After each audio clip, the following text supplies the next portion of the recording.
Introducing the FRECCIArossa, the high-speed train which previously ran 10 years ago in Belgium and the Netherlands, and following a series of events, now works Frecciarossa branded services for Trenitalia in Italy. In this video, I'll be discussing the history of these troublesome trains and how both the design and cost to ride it are so cheap on a stunningly scenic journey from Milan to Venice. Now let's get this show on the rails! Our journey today begins at the stunning Milano Centrale station in northern Italy. Having been built in 1931, it was incepted following the closure of the old central station, which dates back to 1864. Much of the design is based on Washington Union Station in the USA, though Italian Prime Minister at the time, Mussolini, kept tinkering with the design as part of his ambition to create a grand design that is very much reminiscent of ancient Rome, much of which can still be seen today. Architecturally, this is one of my favourite stations in Europe. The grand design has no definite style and is instead a blend of many different ones, particularly Art Deco and Liberty.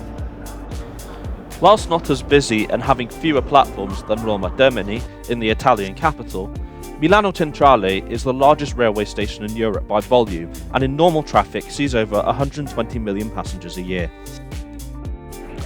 Don't try to get too lost in the design. Navigation of this station's 24 platforms can be incredibly difficult at times, especially if you're a first-time visitor. Fortunately for me, this is my second visit here, so I didn't find this as difficult. That being said, I still made the rookie mistake of trying to scan my tickets on the barriers, despite them automatically opening when you walk towards them.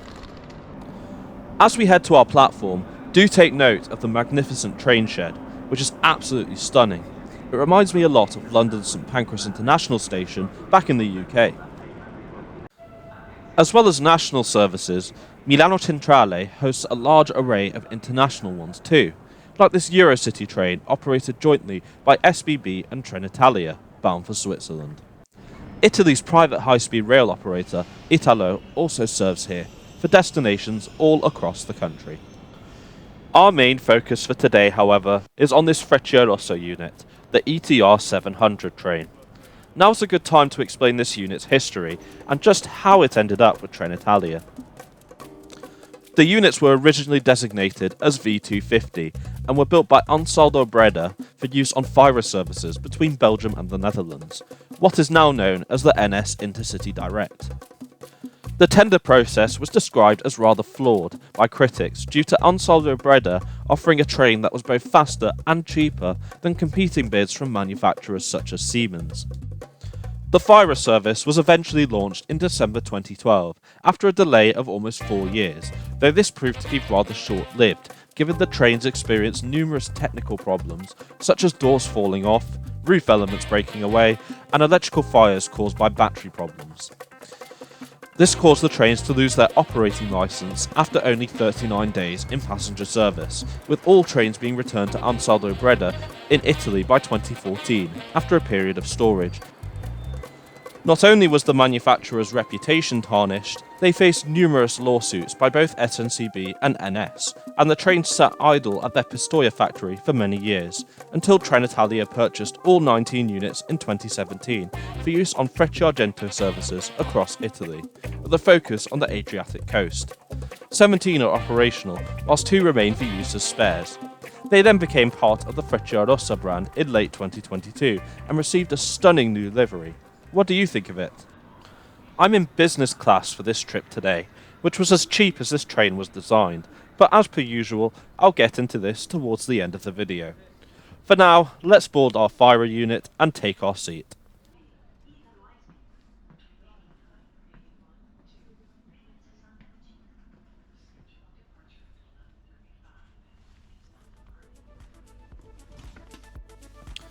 Our route today out of Milan covers surprisingly little high-speed line mileage, though we are on it as far as Brescia, where we continue our route via the conventional lines to Desenzano del Garda, Verona, and our final destination of Venice, where we are expected to arrive at approximately 2:15 Central European time.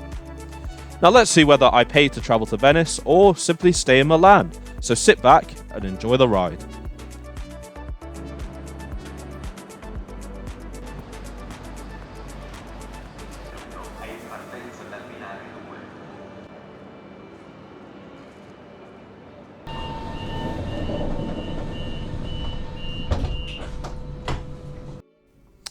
So far so good.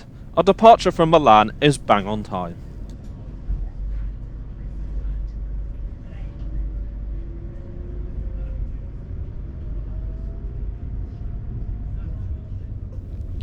As we leave Milan, do take note of several things. The first being the interlocking signal cabin, long since disused for almost 40 years, and the depot to the right where Fondazione FS, the preservation foundation formed by the Italian State Railways, preserves its iconic preserved Italian rolling stock, including the stunning Arlecchino train.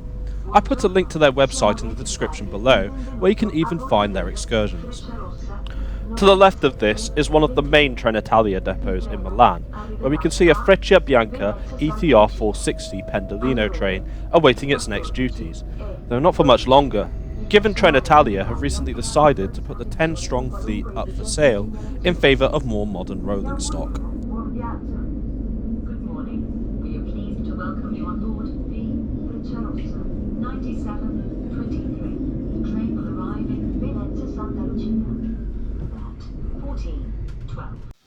We now find ourselves navigating out of Milan and Italy's Lombardy region, eventually making our way onto the high-speed line to Brescia.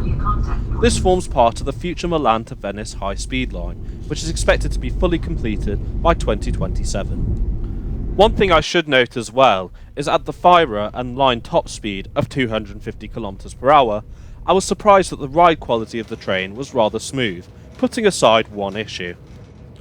You hear that noise? That's the rattling of the overhead luggage racks as the ETR 700 reaches its top speed.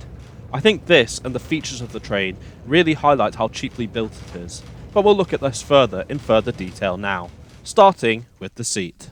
For a business class seat, I found this rather hard in all honesty, almost like the ironing board seats you get back home in the UK, though they do have plenty of space. I was disappointed as well to see there are no removable armrests, which made manoeuvring the seat quite difficult.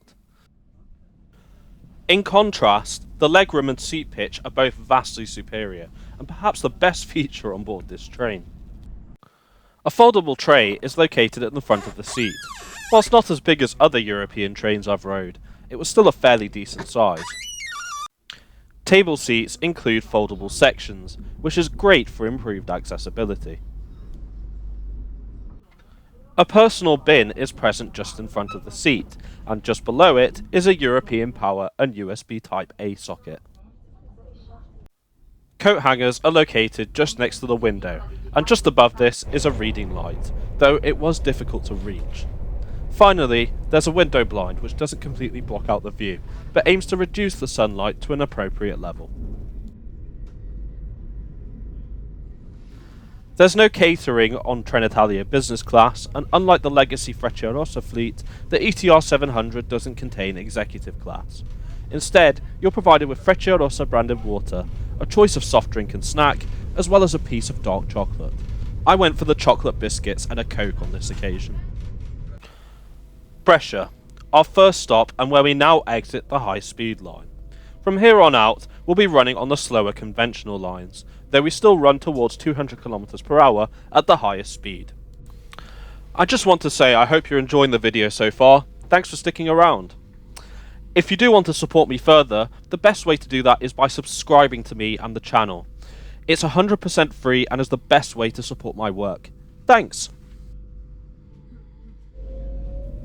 We then go on to call out Desenzano del Garda, where as we depart, we have a view blocked by the trees of Lake Garda, the largest lake in Italy and famously known for its crystal clear water. Now's a good time to have a walkthrough of our train. Each Freccia unit has 3 business class coaches and 5 standard class ones. The business class coaches feature a standard 2x1 layout. A cafe bar is also featured in the 4th or 5th carriage, depending on the direction of travel, which serves light refreshments and snacks. I wasn't feeling hungry, so I passed on this occasion. We are now in the standard class section, and as can be seen, not much has changed from the original Freccia interior, minus the seat covers and the carpets. The overall ambience is a lot better now in my opinion. Even for NS standards, the previous interior seemed a bit bright. Oh, and do note the old-fashioned style button. I was a bit surprised to see that. I didn't do a know your seat of standard class. However, I can confirm the seats were just as hard, if not worse, than the business class seats. You would think Trenitalia would have sorted that out in the refurbishment, but alas, they didn't. We're now at the end of the train, so I'm going to end the walkthrough here. I then headed back to my seat to continue enjoying the impressive views and terrain on our route to Venice today. The warm Italian climate was in my favour. It was the first time all year I'd brought my coat, but didn't actually need it. We then proceed to call up Verona Portanova, the main station serving the Italian city of Verona. This city is famous for being the setting of Shakespeare's Romeo and Juliet, and sees us crossing over the Adige River as our fire unit continues its journey to Venice. Good morning. We are pleased to welcome Right, the last thing to check out is the toilets. I thought I'd try the accessible one this time, to mix things up a bit.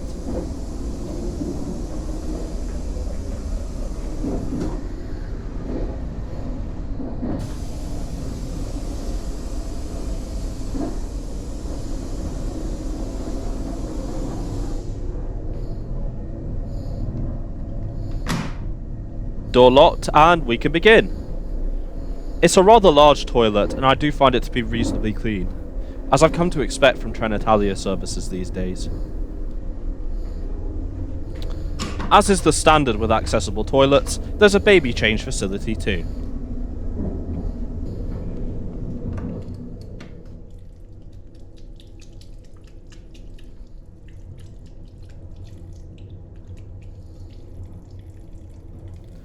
Everything works well as it should, so that's a thumbs up from me for the toilet. Right, time to head back to our seat and complete the journey to Venice. As we approach the suburbs of Venice, we have a view of one of Trenitalia's depots, where it maintains its high-speed and regional fleets. Look close enough to see another fire unit in the background, on standby awaiting its next duties.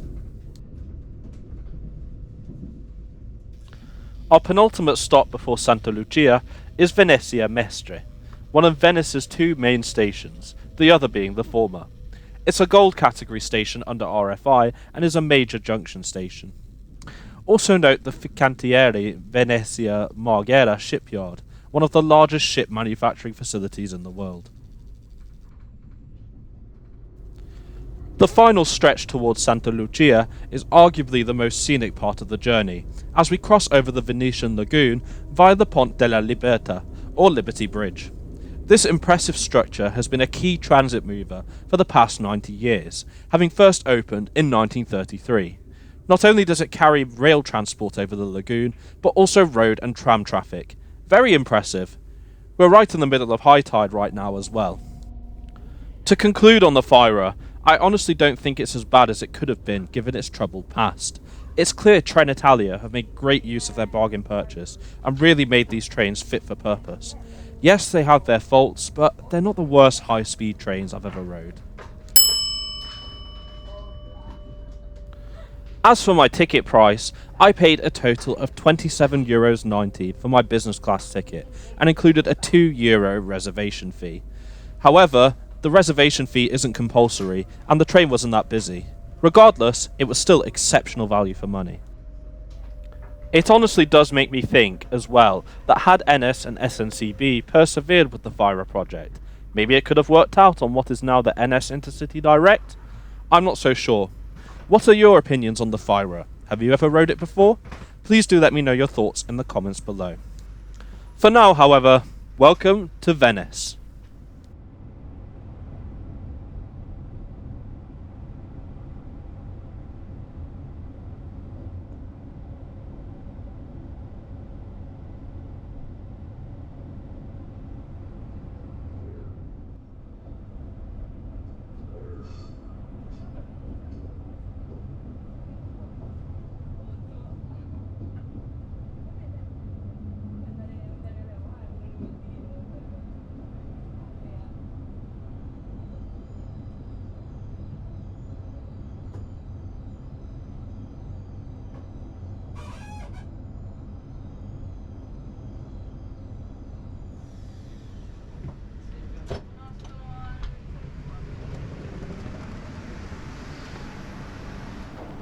And we've arrived. Welcome to Venezia Santa Lucia, one of the most beautiful cities on earth. I do hope you've enjoyed the video today, and thanks so much for coming along with me on this ride. If you did enjoy the video, please do give it a like as well as share it, as that really does help the channel to grow. If you're new to the channel and want to see more content such as this, why not consider subscribing as well as enabling notifications, as I upload new videos every Friday at 5 PM. Right, I've got a couple of hours to kill in Venice, and I'm going to go and enjoy this lovely weather before heading back to Rome later on. So, as always, thanks so much for watching, and I'll see you next time.